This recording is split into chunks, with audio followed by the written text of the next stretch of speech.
participation in the county and city's housing committee, sponsored by myself, Alders, Bergelis, Morse, Spiker, Brostroff, Dimitrievich, Westmoreland, Zamaripa, Perez, and Jackson.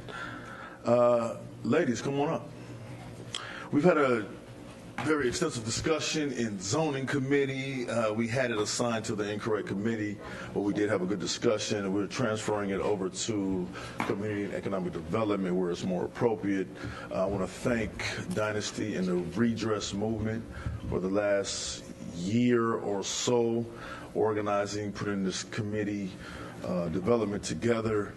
And now we are come to the fruition of a collaboration and partnership. And Dynasty, would you like to discuss, introduce you and your team, and discuss the purpose of this and how we got to this far? I'm happy to partner and happy to receive all the sponsorships. Everyone believes in this and what we need to do for the city and the county. So you guys have the floor, then we'll have a little discussion. Okay. So why don't you introduce everybody? I am going to introduce myself and let them introduce themselves as well. Okay. But I am Dynasty Ceasar. I'm the senior campaign organizer for the Redress Movement. The folks up here are members of our roundtable, which is the group that essentially organized around getting the housing committee established on the county side, and now we're here. So I'll start with Ms. Barnett if you want to go first. My name is Yvonne Barnett. I prefer to be called Miss Barnett. Yes, because everybody can say that. What else that's it? I'm a resident of Lindsay Heights. Awesome. Hello, I'm Maria Beltran. I'm a resident of Lindsay Heights, and yeah, let me try to say more. Thank you. I'm Ann O'Connor. I'm a co-founder of Bay Bridge, which is a social justice organization on the North Shore. I reside in Whitefish Bay. I was a very active member of the Redress Roundtable in advocating for the county to adopt the resolution, so active that I have now landed myself in a county board position. Awesome. My name is Jeremy Stein. I am the cantor, the musical clergy of Synagogue Congregation Beth Israel Ner Tamid in Glendale, Wisconsin. I'm also a member of the Redress Roundtable. What organization is that? Congregation Beth Israel Ner Tamid. It's a synagogue in Glendale. Awesome. All right. Awesome. Okay, guys.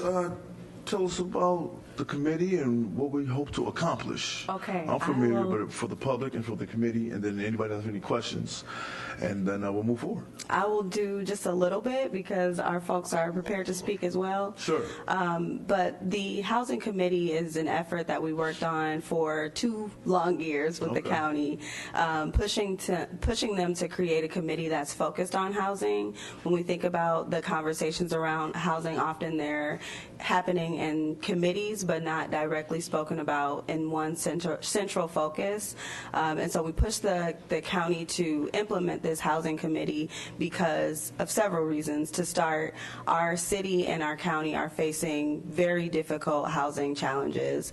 We often talk about the city of Milwaukee being segregated, but it's the county being predominantly white, and then our city being predominantly black and brown folks. And so what happens is that there is a divisive nature when we talk about housing because county representatives are talking about it from a perspective of a predominantly white voice, and then the county is often making decisions or influencing folks to see things from a very one-dimensional lens and does not address the issues. And so in addressing housing segregation, we have to talk to the constituents, and it allows for us to create a committee that isn't segregated within itself. We have perspectives from across the county that are in support of the needs and a better quality of life for black and brown folks, not just saying this is a terrible part of Wisconsin, we don't like Milwaukee, but saying we need to support and get behind the voices of the black and brown residents. In addition to that, we understand that many of our residents are facing things like residents who are receiving Section 8. That's a county-focused thing. Though they may live in the city, that's a county thing. So how do we make sure that our residents are protected in that regard? We also had conversations about out-of-state landlords and their investment in our county and in our city. So the committee is to cover many different things, but as mentioned in the resolution, there are subcommittees that should be a part of that, sub-work groups that focus on things like ADA accessibility, housing for undocumented folks, landlord accountability, housing resources for homeowners, resources for renters, just everything that we can think of. I frankly think we missed some things, which perhaps was on me, but there are things about climate change that are missing, protections for seniors. There are so many issues facing our county and our city, and so we're looking to have this committee be resident-led, but something that has teeth in terms of resolutions coming out of it, because we have electeds from the city and the county level that we're hoping for and expecting to draft resolutions that will actually address the housing inequities across the county and city. Excellent. Mr. Chair.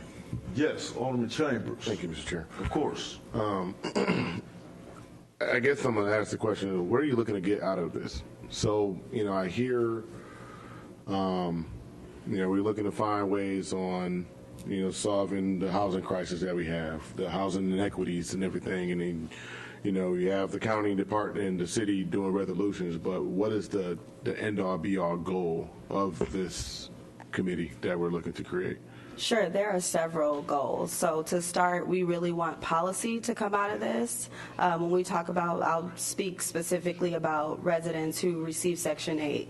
The county is responsible for protecting that right, but there's no real understanding of what that protection looks like. This committee should be the entity that drafts that and says, here's what protection looks like for residents. If we talk about just renters in general, what is the real, everybody knows there's this philosophical way of saying this person is a bad landlord. If that person has a high eviction rate, if that person does not take care of their property, there's many things that we can say about a bad landlord, but what is the real concrete explanation of a bad landlord? What's the checklist? Because if you're a renter, if you have an eviction on your record, or if you have bad credit, those things are clear indications or things that people use, landlords use, to say you're not qualified. What is it then to qualify a landlord as being unqualified to be a landlord? So things like that should come out of this committee, where we're creating concrete things that say, this is a resolution or this is a policy now that the city of Milwaukee County will abide by as we examine the housing inequities across the county. Yeah, and I get that, and I think that's a great start, but I think we're still tied behind state statutes. We can say a lot of things. I mean, right now, just look at it, we're having people go after us for simple legislation in regards to security. We're tied behind state statutes, so I know that, we can have a guideline as far as that, but we can't stop landlords from being landlords, because as soon as they can buy as many properties they want to do, they can do whatever they want to do because they're contracted by law in order to do things of that nature. I also, and I think we got like an email from, supporters and someone asking, I think someone from like a landlord association, I don't know who it is, but asking about their input or their being on this committee. How many spaces are we including from like the investor standpoint, so we can have people from all ways of life, from all walks of life in order for this? So how many are we looking to have in that? Sure. So it sounds like you had two questions. One was about the state. No, that was a comment about the state statute. Okay. So like I understand where you're going, like the focus of it, but I'm saying that we are tied by state statute. So it's kind of more of like setting the expectation up as far as doing that. Yeah. But the main question was going towards the inclusion of those investors. Part of it. And I'm just playing devil's advocate here. Sure. So I will say just briefly, we do have relationships with state representatives and have had them and be a part of some of the work that we've been doing since the very beginning. In fact, some of our very first some of our very first roundtable meetings, we had 2 state representatives attend that. One of the state representatives had 2 roles, one at the county and one at the state. So we're not unaware of the challenges that will come from the state, but I don't think there's a real entity that's pushing that. And perhaps this entity could be the relationship between state at some point, not just being a city and county, but being a city, county, state entity. But I think we just need to get started in a direction that makes sense.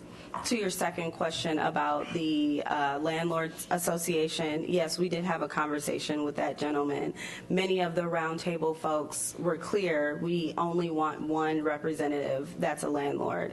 That is because when we think about the body of this, there are 21 members. 9 of them are ex officio members, which are either members from the county that are elected officials and members from the city, and then also myself being from the Redress Movement, someone from the Community Development Alliance, and someone from the Milwaukee Community Land Trust.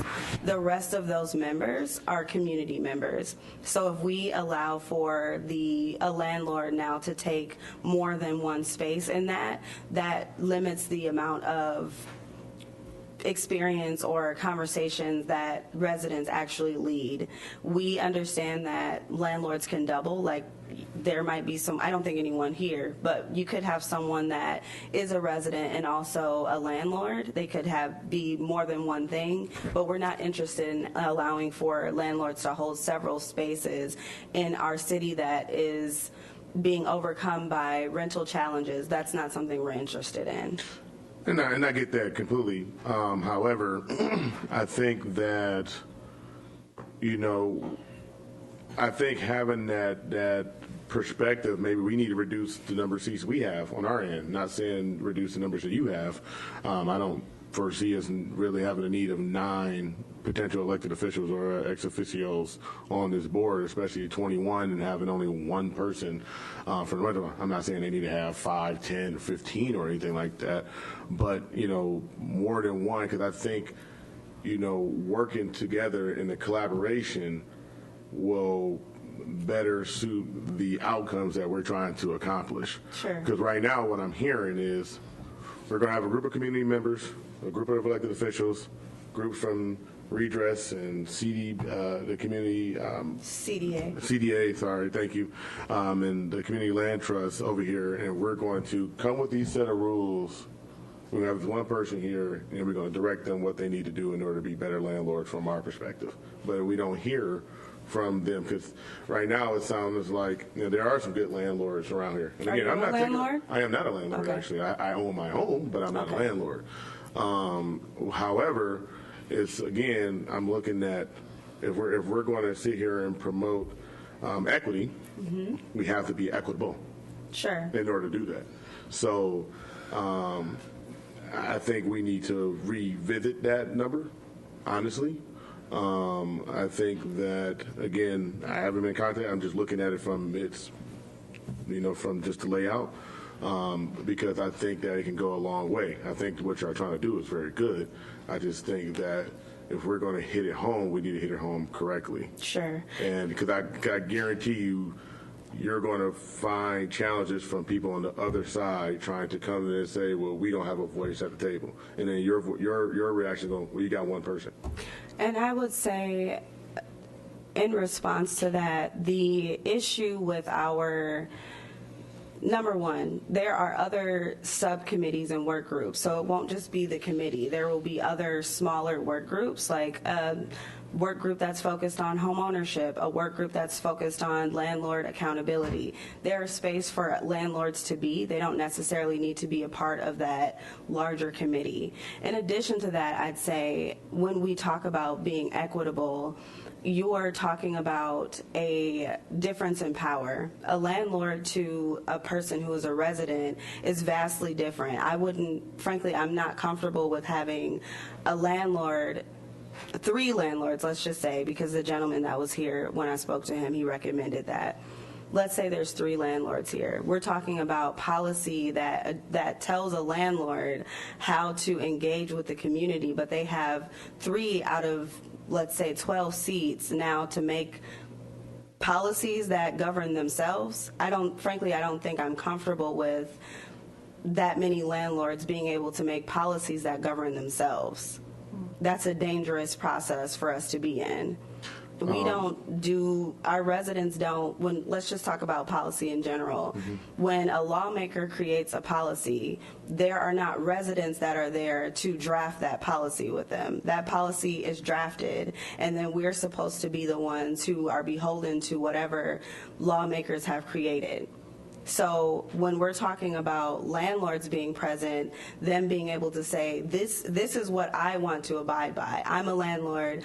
Residents have made complaints about my eviction rates. Residents have made complaints about how well I'm taking care of my properties. I'm going to say, this is what I'm comfortable with doing. I'm not going to do anything else about that. Frankly, that just seems like, it doesn't seem equitable to me, because you are making the policies and laws that are governing yourself and affecting a larger amount of constituents. If you're a landlord who, let's say you own 200 parcels, how many residents do you have in those parcels? And why are you able to make policies that govern those individuals rather than what governs yourself? It just kind of doesn't sound like an equitable process. And when we're looking at what's happening right now in our city, residents are complaining and have been complaining for more than several decades about their relationships with landlords and what governs them, the policies that they're supposed to abide by. At what point do we take the power out of the landlord's hand and put it back into those who are putting money in their pockets? I agree 110%, but also they have to go by the education. Because right now what I'm hearing is you're saying that they're making the policies. They're not making the policies. Hold on. I heard what you had to say. Okay. This is a committee. There's a committee that's going to give suggestions for us to make said policies. So it's going to be a collective front of people making said policies. So it's not landlords making policies to legislate themselves, just like it's not you and whoever else is on the committee making policy for other people. It's a collective front. So you need to have people from all variations of life. You know, you have Ms. O'Connor here, who started off within her organization, and now she took that energy and she transformed it to, a county board seat. Congratulations, by the way. So it can transform to a lot. And it's also, what it sounds to me is you're saying there's going to be a lot of subcommittees. So it's going to be more than 21 people that's going to be on that committee. Why do you feel the need to have that many people in those subcommittees as opposed to using the same 21 people and just breaking off in different segments of the subcommittees? Mr. Chair. Sure. We still got the floor. Yeah, let them finish the conversation. We do have people waiting to testify as well. I still have the Got it. floor. I get it. They having a little conversation. You're next. Absolutely, Alderwoman. You're next. Good. You guys go ahead. Are you sure? I am. Okay. Well, considering the issues that are facing, I wouldn't even just say the city of Milwaukee, but just on a national scale, the housing issues that are facing our nation are vast. I myself as a Black woman cannot speak to all of the issues that are related to housing. I can't speak to ADA accessibility. I can't speak to being undocumented. I can't speak to a number of different issues. So what we'll have is a committee of 21 people, 9 of them that are ex officio members who represent an organization or represent a district or what have you, that cannot speak to every issue that every constituent faces. The need for additional work groups and subcommittees are to make sure that nobody experiences housing inequities. It's to make sure that we actually do some work that is impactful and long-term and sustainable, rather than just saying that we are intentional about these things and then not being able to do the work that's necessary, or doing the work that we think is necessary and still missing a population. And we've seen that happen time after time. So that's why it's important for us to have other work groups. All right. Thank you. Thank you. I'll let that, but I got more to say. Sure, but the work groups came out of a discussion based on trying to include everyone. So to your point, the work groups weren't really part of the original committee. It was based on discussion and input of what you're saying to establish more input for more people. Particularly, maybe it would be a landlord subcommittee, and then a representative to present to that representative. I don't really care about the landlord. I was just speaking as far as equity. Giving you an agenda since you're talking about landlords. Yeah, And yeah. the point is, everybody will have an opportunity to participate in housing, and I think that's the point. Fair enough. Yeah. Okay. Alderman Zamparippa, then Alderwoman Dimitrievich. Thank you, Mr. Chair. Of course. And I do want us to get to the testimony of the other people who are waiting, but I did want to note, I hear Alderman Chambers makes a good point. I do get worried because I want the people to understand our hands are tied, or we would have done much more already around the housing crisis in our city. And because of the state statute that he did mention, the state statutes really tie our hands. And so I do want, as we move forward, the members to understand that this change is going to have to happen at the state level. That's why the fair maps are so important. That's why we got to make sure we elect folks into office at the state level that are going to support us in making these changes. So that's something. I know you mentioned you want to pass stuff with teeth. That's going to happen when we can make changes at the state level. So that is an important point Alderman Chambers makes. But at the same time, I feel very strongly like you around, no, we don't need a bunch of seats for investors. I would argue that the most powerful legislator in Wisconsin is Speaker Robin Voss, who is a landlord to the nth degree and made many of the changes that tie our hands today and have led to this housing crisis and this growing number of out-of-state investors. We're not talking about landlords that live in Waukesha County anymore. They don't even live in the great state of Wisconsin, and they are buying up our housing stock and renting aging homes, not making improvements, renting these homes to our constituents, to our people, to black and brown Milwaukeeans. And this is a housing crisis, and it is why I support this file. I think it is a good thing to make sure we bring regular Milwaukeean civilians to the table to discuss this housing crisis, to get their ideas, and then perhaps together we can go to the state and continue to advocate for these changes. Because those investors, those landlords, they are in rooms already that these folks are not. And so I'm eager to move approval on this file, Mr. Chair. Sure. But again, I know we still have to hear testimony, and we have questions from committee. Thank you. Alderwoman, thank you for that. I appreciate it.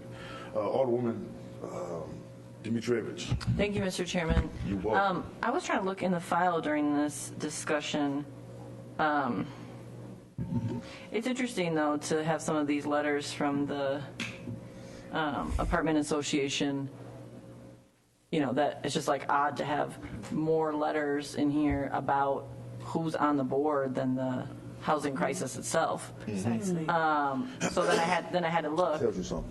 And then I had to look, and I was like looking here, and I see, the specific, because I was looking at the text legislation, I didn't even see all these, that's not specified and stipulated in the actual text legislation that says the 21, because they're talking about how there's 9 ex officio, and just because it doesn't include anyone doesn't mean it prohibits anybody.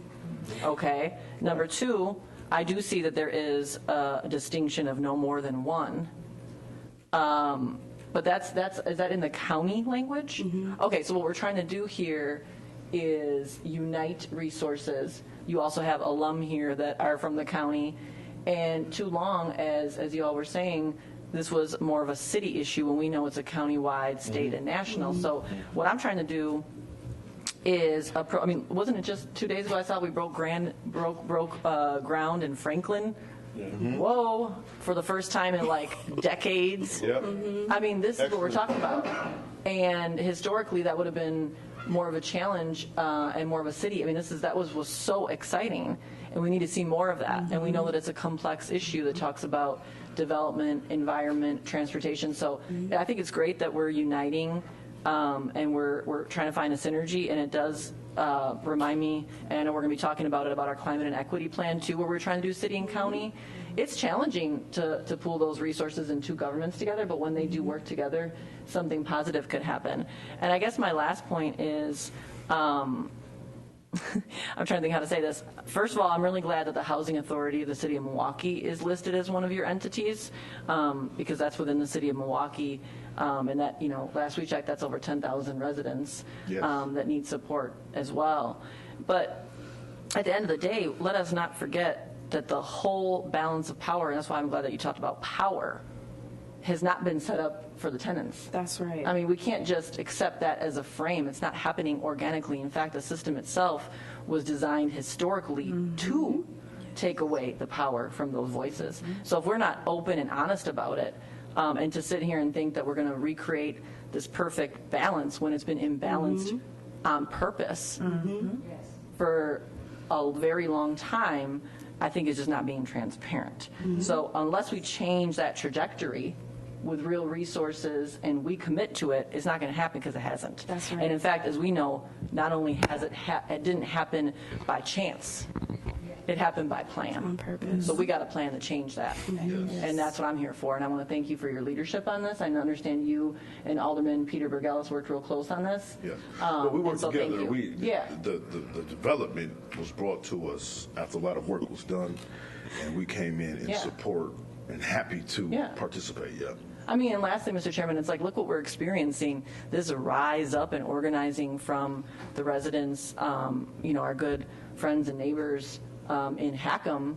That's a voice that hadn't been heard. Yep. We're in a special moment right now. The people are organizing, and I want to keep uplifting that, because that's when change happens, and we need to do better. So I'm very happy to be a co-sponsor and ready to move forward when the time's right. Sure. Excellent comments, both of you. All right, everybody. No, is anybody here to speak on this? We got people in the crowd. We have Maria. Would you like to speak? Let's Yes. Maria, then Ms. Barnett, and Ms. Supervisor. Okay. Yes, ma'am. I came here to testify, to speak in front of the council because of lifetime experience of just being discriminated. And I also wanted to share also with Alderman Chambers, my daughter is on Section 8 and she has bad credit and a bad record of a long, long time ago. And she filled out 80 applications at $25 an application to $50, and she had a deadline to meet, so she settled for the worst of the worst that would accept her. And these that didn't accept her from the get-go, they didn't, they say, well, if this is on the record, we can't accept you, but they still accepted her money. That's right. So that was over $1,000. There is an article written about her story. Also, I work across the city, from building the baby's brains to getting our elders strong, at the UCC Senior Center and walking and everything. And just myself, being discriminated to have to choose just a certain pocket neighborhood where I could live, that's not fair. From my husband being undocumented, we can't go and buy a home. I'm blessed to own my home, and I do rent it. But I couldn't rent it at one point because where I live in Lindsay Heights, and you all know, I'm a big lead advocate. My babies have been poisoned. My entire family has been poisoned by lead, the lead epidemic. And our housing stock in our neighborhood is all lead infested. And our residents shouldn't be able to live in there. All these landlords, they're not just from out of state or out of the city, they're from out of the country. My daughter's landlord was from England. So we want to be able to go wherever we want to live, not be discriminated, and be safe in our homes. I couldn't rent out my home because I wouldn't want anyone else to get sick like my family is. So now my home is safe, it's lead abated, but not completely. So I need the help of the roundtable to come together and for all of us to be united and not divided, and everybody, a black and brown, even poor, any other nationality, no one should have to live with discrimination Right. and not having that choice to where they want to live, you know, from the elders, from the disabled, from undocumented. It's not fair. And when they say change is coming, change is here, we are that change. And I am just pleading for the council to approve this, and let's move forward. Thank We you. appreciate your story. Thank you. Thank you. Ms. Barnett? I'd like to share my story. About 4 weeks ago, I went out with a group called Street Life to feed the homeless. Now, I thought I knew what homeless was, but I was shocked at what I saw that Saturday. People were living under the 27th Street Bridge near the domes. People were living behind the old Southgate movie theater. People were living under a small bridge by St. Luke's Hospital. All these places and many, many more housed an invisible group of adults, men, women, and children. About a year ago, I helped a resident who was critically ill. He had lung cancer, and he was living in a home that was not conducive to his illness. And we had to try and find him affordable, safe living quarters. It was not the easiest thing I have done to this date. I work with Lindsay Heights, and I meet a lot of residents who want to own their own homes, but they are met with barriers that discourage rather than encourage. Now, my dad lived in Lindsay Heights community for a long, long time, and Daddy bought a lot of homes on the north side. He would purchase neglected, horrible homes, but he would fix them up and repair them so that a family could live in them. As a matter of fact, he fixed the homes up in such a way that we, as his loved ones, could live in it. He charged them what he thought was a fair amount. We didn't think so, but he thought they was. He was trying to help folks as much as he could, and he did this until his health no longer would allow him to do so. I have since become active in the community as well and doing what I can to help residents find places that they can live that is roach-free, rodent-free. Wind won't go through there. I've talked with a lot of our residents who like where they live, want to stay where they are, but fear that gentrification of our community will make it unaffordable to continue to own or even buy in the community. I have enjoyed very much working with Redress, as we are a diverse group of people by gender, by race, religious belief, age, all of them. However, even with all this diversity, we have been able to focus on an issue, and that issue is affordable housing in the city of Milwaukee. We have looked at deeds that included language that excluded racial groups from purchasing in certain areas.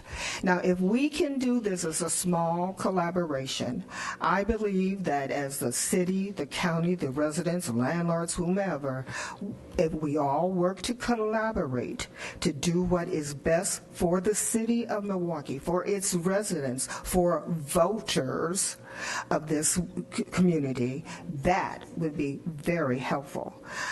I think if the city, the county, which it already has, would emulate what Redress has done on a smaller scale and enlarge it to the scale of Milwaukee, we will make Milwaukee a beacon for this country. Thank you. Thank you. Appreciate that, Ms. Barnett. Supervisor? Thank you. So I just want to echo some of the comments that were made prior to me.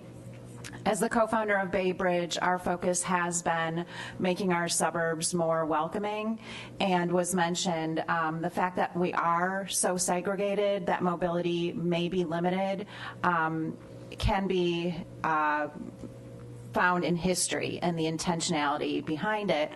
One of the projects that Bay Bridge has lifted up is the UWM Mapping Racism and Resistance project that does document those restrictive covenants. So it's important for us as a region to continue to have these conversations and ask these questions. With one of the primary leading questions being, why is Milwaukee and our region, why has it been so attractive to out-of-state investors? Other regions have found legislation that does work to discourage those kind of practices. So I would anticipate that that would be one of the questions that gets raised early on in the process. And I think because of collaboration between different regional individuals and organizations, then we can go together to the state and really make our case to get some of the state legislation changed that's been hindering us as well. Thank you. Yes, Supervisor, is the Bay Bridge Initiative a collaboration between Milwaukee and Whitefish Bay? So it's a 501c3 nonprofit that's 100% volunteer driven, and we do collaborate all across the region. So we're 5 years old. We're celebrating our 5-year anniversary this July, and we have collaborated. We have found other similar organizations, and some of them are part of the Redress Movement, like Parents Advocating for Greendale Equity is one example. But I think suburban groups have not always been part of the conversation, and so our goal as a grassroots movement is to bring awareness to, again, that history and how it has still impacted our landscape today. So we do work all across the region. Awesome, awesome. Thank you. Sir? I yield. You yield? Okay. It is a public discussion. Did you guys have any comments? What's your name, sir? There's Neve. Well, that's he's with our LRB. Oh, you're one bad. You want some last comments, Alderman? Yeah. I think, before assumptions are being made, because I think the dialogue that I'm trying to create is a more inclusive. I don't really give a crap about the landlords and their opinions, because that is what it is, but I'm coming from a business standpoint and also know how laws are moved and through. So me personally, in my district, I have 287 Vinebrook homes. That's the most in the city. So I have Vinebrook. There was a huge article that was last year, Vinebrook Properties. That's 287 of them. That's a landlord. That's one single landlord corporation. I have nearly the most Barada properties in the entire city of Milwaukee. So for someone to think that I'm trying to promote for landlords, be mistaken. I do share the same sentiments as my colleagues as far as this, but in order for us to create positive and change, we have to hear from all sides of the spectrum. That's the case that I'm trying to make. That's it. That's all. So for legislation to say only have just one landlord, I think that need to be revisited. I'm going to continue to say that. It's not about an I, it's about a we. So when I say things or when I hear things, I see people. I have homeless people that stand right there behind the CVS on 76 and Mill Road that I go over there and took them to hotels myself with my own money as far as doing that. So I see the same struggles that goes on. I've only been elected since November of 2022. So I share the same sentiments. If it is, when I'm looking into the future, I think this is a great thing to do. I just think we need to hone in on our actual focus. If we're trying to create legislation to go up to state, because there's going to have to be money involved in order to do that, because we have to educate those people that want to come and buy these houses. I think what Axe Housing is doing is great. I think what Northwest Side CDC is doing is phenomenal. A lot of people don't even know what Self-Help Credit Union is doing. They have the best mortgage program in this entire city. All you need is a 580 credit score with no PMI. The challenges on housing is PMI. That's 20%. That's basically covering the 20%, 20% down payment. So there are great things to do. I just think that we need to have the same focus. And in order to have that same focus on trying to cover it, which is housing inequities, which is making sure that people have a fair share of whether that's affordable housing and people can rent, because rents are astronomically through the roof. Right now, I'm working with a community group in my district that's looking to buy 28 units from an investor to create home ownership within the neighborhood. And I know we got that file going on, Stamper, me, you, Cogs, and everything as far as the vacant lots with manufactured home with the partnership of National League of Cities. So, you know, there are things going, but we just have to have, we have to have the same focus. We can't sit here and be one track minded. We can't. We got to hear from other things. That's my spiel. That's all I've been trying to say. That's all I want to accomplish and I want to see with this. And right now, I don't see it. Not saying that it can't happen. I think what y'all doing is great. I just don't see it right now.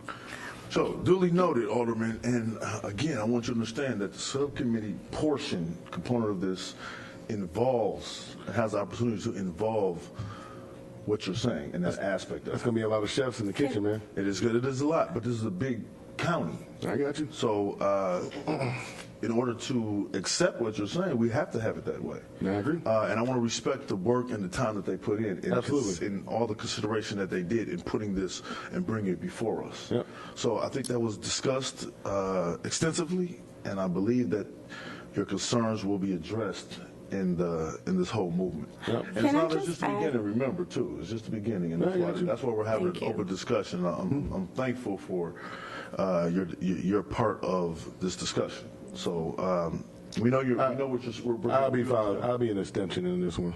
Okay, but we understand what you're Can I presenting. just add just one thing? Many of the concerns that were shared, in fact, all of the concerns from the state conversation, from the conversation about how many landlords will be on here, we have had those conversations with the county, which is why it took us 2 years to get it passed with the county.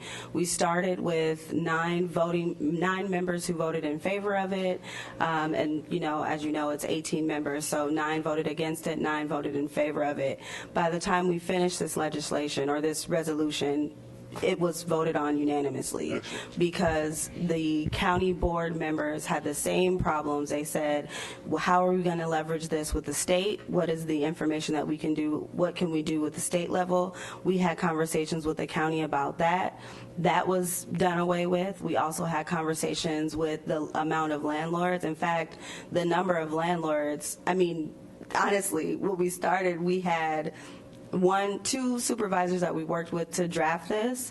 The 2 supervisors that we started with, we didn't end with those 2 supervisors. We actually, the supervisor that was probably the same as you, you 2 are probably aligned with your perspectives. He actually drafted the resolution. He was the one who helped us get it passed. He wrote it in there that it's one landlord. So I completely understand, and I apologize if we're being a bit brash. It's because we've done this for 2 years and we had these same conversations with the county. So it's like, okay, we had these conversations. This group of folks are not unbeknownst to the challenges that will face us, but we understand that the journey is one that needs to be traveled, and we're prepared to do whatever it takes to get it done. We're not looking for something small. We're looking for something radical as it comes to change for housing across Milwaukee. Excellent. Thanks for that history. I think that was helpful for us, especially for knowledge and letting us know what took place to come here. Alderwoman? Thank you. I'll be brief. I see that we're concluding. We've been working on this so long. When I was at the county, we had authored the non-discrimination when it came to, I was author of it, Section 8. And it's like, why I'm bringing that up is some of these policies they should not see any borders. Like there should not be a line between the city of Milwaukee and Oak Creek or St. Francis. That's the whole point, is that we want the maximum economic mobility. And some of those good policies, that's what I think will come out of this committee, whether it be the groundbreaking eviction work that has been done at the county. Much of that has actually sought to balance those scales of justice that are so severely, all research shows, skewed against the renters and the people who have been evicted. We know there's a whole book and a series on it, unfortunately. And so that should also come in, like we could leverage those funds here at the city as well. I could just go on and on about the opportunities that should be coming together both at the city and the county. So I just see a bunch of opportunity. And my last point that I want to get on the record regarding the state is a lot of ways to deal with the state, but change is coming. The state government and the state and this nation are all on a change. And I want to set us up rather than say, I'm not sure, I'm worried, because we've been doing that for a while. And now is our time to get off the ropes and put forward a vision and a roadmap and a blueprint of what we want the city and county to look like, and not be reactive, so we can talk about our future and our destiny. And I think change is on its way. And so let's be ready, let's have the toolbox ready, so that when that change happens, we've got our plan forward and our plan is in place and we could take advantage of it. So I would rather be on the offense than the defense. True. Because lately, as you know, we got people in Madison that want to write our destiny and our future locally, and we're not doing that anymore. Because I think change is on, and this is the way that we do that. We have to put it forward. If we don't put it forward in writing, then a lot of times what we hear is, well, you didn't have a plan, you weren't ready. No, we're ready. Yeah. Okay, and so I do feel strongly about that, and I wanted to put it on the record. Thank you.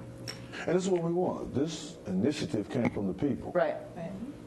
The people that elected us. So thank you all. Appreciate your time and your effort. I'm excited about this committee and you guys coming back to us when it's formed, updates, what you're going to do, and how we can help.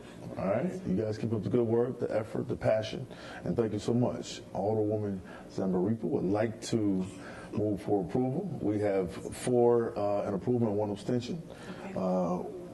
Just reach out to the alderman. He'll be all right. Okay. And with that, Alderwoman Stamper moves for approval. Hearing no objections with 1 abstention, so ordered. Thank you so much. Thank you. Thank you. Thank you very much. Oh, damn. Hey, y'all. Excellent. Thank you so much.